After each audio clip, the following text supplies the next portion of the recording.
नमस्कार मित्रों, आपका स्वागत है मेरे अपने YouTube चैनल प्रतीक टी एस्ट्रो पर। आज हम चर्चा करने वाले हैं मूलांक 4 पर। आपको पहले बता दें कि ये मूलांक 4 होता कैसे है और कैसे आप अपने मूलांक के बारे में जान सकते हैं। जैसे कि आप जिस तारीख को जन्म लेते हैं उस तारीख में शुरुआती जो डेट होती है उनका टोटल करने पर यदि 4 आए, प्लेन अगर 04 आपका केवल 4 तारीख को जन्मे हैं तो 4 आता है। तो इससे संबंधित जैसे कि आपको मैं कुछ तारीखों के बारे में बताता हूँ, उनका टोटल जो आता है वो 4 कैसे आता है। जैसे पहले नंबर पर 4 को रखते हैं, दूसरे नंबर पर हम रखते हैं 13, 3 और 1 टोटल करने पर 4।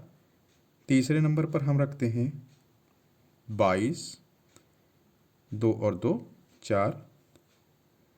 फिर हम उसके बाद में क्रम में बढ़ते हुए 31, 3 और 1 4, 40, 4 और 0 4, 49, 9 4 13, 13 में 3 और 1 4, 58,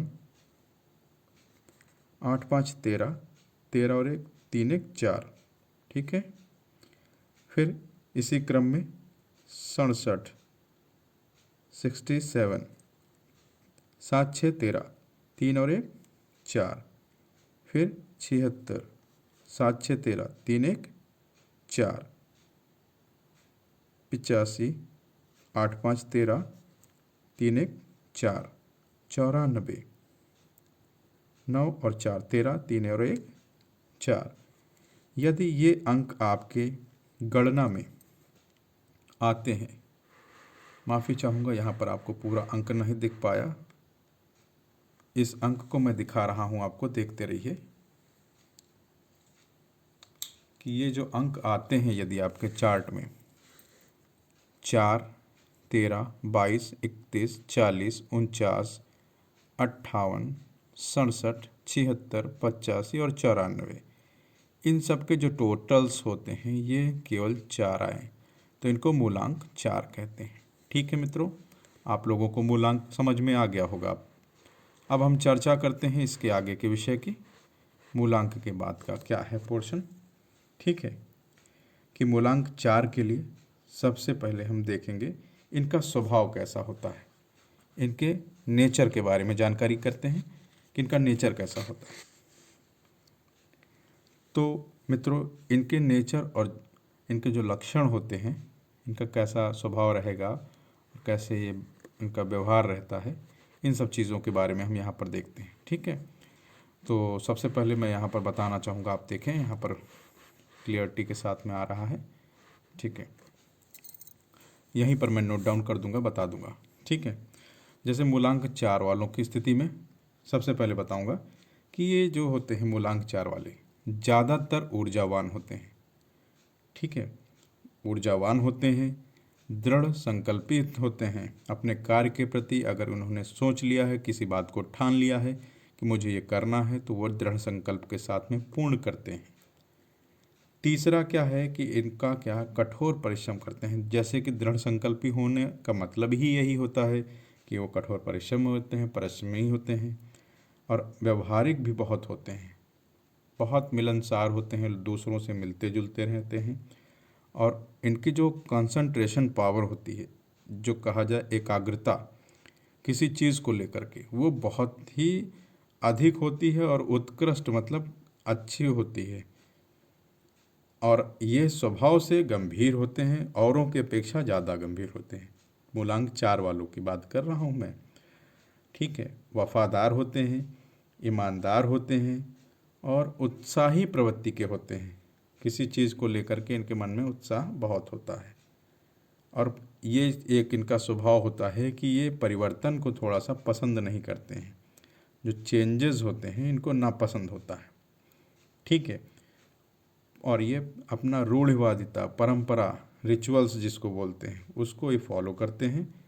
कठोर होते हैं, हृदय से भी कठोर होते हैं और इनका जो है मन बहुत मजबूत होता है दूसरों की अपेक्षा। इनका जो एक नेचर है कि ये दूसरों के ऊपर में हावी बहुत जल्दी हो जाते हैं, थोड़ा सा डोमिनेटिंग भी होते हैं, इनका व्यवहारिकता जो होती है, ठीक है। और बोलने में काफ़ी अच्छे प्रवीण होते हैं, बहुत अच्छा वक्ता होते हैं, अच्छा बोलते हैं और योजना भी बहुत अच्छी बनाते हैं। यदि किसी काम के लिए ये लग जाएं तो उसके प्रति ये योजना बहुत अच्छी बनाते हैं और योजना बना करके उसको सुसंबद्ध तरीके से उसको पूर्ण भी करते हैं। विवेकशील होते हैं और ये किसी भी कार्य को सीखने में बहुत ही, मतलब कहा जाए तो इंटेलिजेंसी की कमी नहीं होती है, बहुत ही जल्दी सीख लेते हैं, सीखने की प्रवृत्ति इनकी बहुत अच्छी होती है। और यहाँ तक कि ये थोड़ा सा तानाशाह टाइप के होते हैं, ठीक है। डिक्टेटर वाला इनका थोड़ा सा नेचर होता है, तानाशाही दिखाते हैं कहीं पर भी हो। और भावनाओं में थोड़ा सा इनको कम विश्वास होता है, किसी की फीलिंग्स को हर्ट करने में इनको समय नहीं लगता है और किसी के विषय में सोचने के लिए इनके पास में समय नहीं होता है। क्रोध इनको इतना आता है कि इनका दिमाग भी दुरुस्त नहीं रहता है, काफ़ी क्रोधी होते हैं और टेंशन में रहते हैं। ये तो है इनकी बात। मूलांक 4 वाले लोग जो होते हैं, इनके शादी के बाद भी एक से अधिक रिलेशनशिप बनाने की प्रवृत्ति होती है। हालांकि ये सभी 4 मूलांक वालों के ऊपर में लागू नहीं होता है, फिर भी ऐसी प्रवृत्ति होती है प्रायः। मैंने जैसा कि यहाँ पर पढ़ा है और लिखा है हमारे वैदिक ग्रंथों में, जहाँ से मूलांक की निकली हुई है प्रवृत्ति ज्योतिष के शास्त्र से, तो उसमें 22 तारीख में जो जन्म लेते हैं ज़्यादातर लोग जो होते हैं, मूलांक 4 के 22 तारीख में जन्म लेने वाले, वो अपने पार्टनर के प्रति ज़्यादा वफादार, लॉयल होते हैं।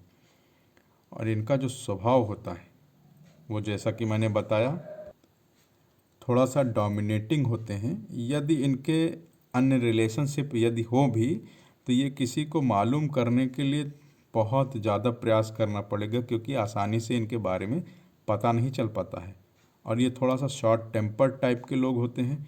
इसका असर इनके वैवाहिक जीवन पर प्रायः देखा गया है और इसका असर इनके व्यवहारिक जीवन पर भी पड़ता है और वैवाहिक पर भी पड़ता है। व्यवहारिक और वैवाहिक दोनों ही जीवन पर इनका असर पड़ता है। और कई बार ऐसी बात आ जाती है कि इनके तलाक की नौबत भी आ जाती है।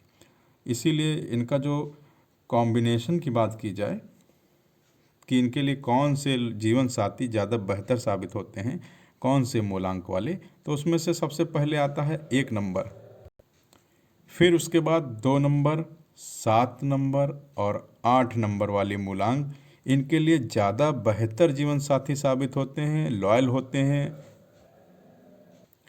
और एक बात, इनकी खुद के अंक जो 4 होता है मूलांक वाले, उससे खुद की नहीं पटती है। इसलिए मूलांक 4 वाले आपस में एक दूसरे के मित्र नहीं बन पाते हैं अच्छे, क्योंकि खुद की ही नहीं बनती है आपस में, क्योंकि सेम स्वभाव हो जाता है और सेम टक्कर वाली बात हो जाती है, इसलिए ऐसा होता है। अब हम बात करेंगे कि इनके लिए शुभ अशुभ तारीखें, वार, वर्ष और दिशा, रंग इत्यादि के बारे में। तो यहाँ पर मैं आपको बता दूँ कि प्रत्येक माह का 4 तारीख, 13 तारीख, 22 तारीख व 31 तारीख इनके लिए शुभ तारीखें होती हैं। शुभ वार की बात करता हूँ तो यहाँ पर शनिवार, रविवार और सोमवार ये इनके शुभ वार हैं। और शुभ वर्षों की बात की जाए तो चौथा वर्ष, मतलब कि 4 वर्ष, 13 वर्ष, 22 वर्ष, 31 वर्ष, 40 वर्ष, 49 वर्ष, 58 वर्ष, 67, 76 और 85, 94, मतलब 67, 76, 85 और 94वां वर्ष ये इनके लिए शुभ होते हैं। इसके साथ हम बात करेंगे कि इनके लिए दिशा कौन सी शुभ होती है। तो इनको अगर कहीं पर घर वास्तु के हिसाब से बनाना हो, तो या जाने की स्थिति हो या रहने की स्थिति बनती है, तो इनके लिए सबसे बेहतर होता है आग्नेय, मतलब कि दक्षिण और पूर्व। इस दक्षिण पूर्व को आग्नेय बोलते हैं हम लोग दिशा के हिसाब में। जैसा कि आप लोगों को मालूम है दिशाएं 8 हैं, तो उन दिशाओं में आग्नेय दिशा दक्षिण और पूर्व के मध्य, ठीक है, आग्नेय कोण बनता है। इस आग्नेय कोण का लिए उस पर इनका वास्तु भी अच्छा रहता है और इनके लिए फ़ायदेमंद रहता है। अब शुभ रंग की बात कर लेते हैं हम इनके बारे में। तो शुभ रंग के लिए इनका नीला और खाकी, मटमैला स्लेटी कलर का, ठीक है, यह रंग के हिसाब में इनके अच्छा है और बेहतर साबित होता है। अब आगे बात करते हैं रत्न के बारे में। तो रत्न इनके लिए गोमेद होता है। गोमेद इनके लिए शुभ रत्न माना जाता है। और शुभ धातु की बात की जाए तो मिश्रित जो धातु होती है, कई धातुएं मिला करके, वो धातु इनके लिए फेवर की होती है, उसको पहनने से इनको लाभ मिलता है। और आपको मैं बता दूं, इनके जो आराध्य देव होते हैं वो होते हैं गणेश जी। और इनका जो मंत्र की बात करें, इनको कौन सा मंत्र फ़ायदा करता है, किस मंत्र से इनका लाभ होता है, तो उसके लिए हम बताएंगे। तो यहाँ पर ओम राम राहुवे नमः, यह मंत्र इनके लिए विशेष लाभदायक होता है। और आपको मित्रों बताना चाहूँगा कि इनके जो मित्र के अंक या स्वामी के अनुसार, इनके मतलब मूलांक 4 के अनुसार जो इनके मित्र होते हैं वो 4, 5, 6 और 8 होते हैं। ठीक है। और शत्रु की बात करते हैं तो शत्रु अंक वाले मतलब मूलांक जो होंगे, शत्रु कौन से होंगे मूलांक, 1, 2, 7 और 9। इनसे इनका शत्रु का भाव बना रहता है, इनसे डर भी बना रहता है इनको। और आपको बात करते हैं जो इनके लिए पॉजिटिव हैं, वो अंक कौन से हैं, सिर्फ और सिर्फ 3 इनके लिए पॉजिटिव अंक माना गया है। धन्यवाद। नमस्कार मित्रों।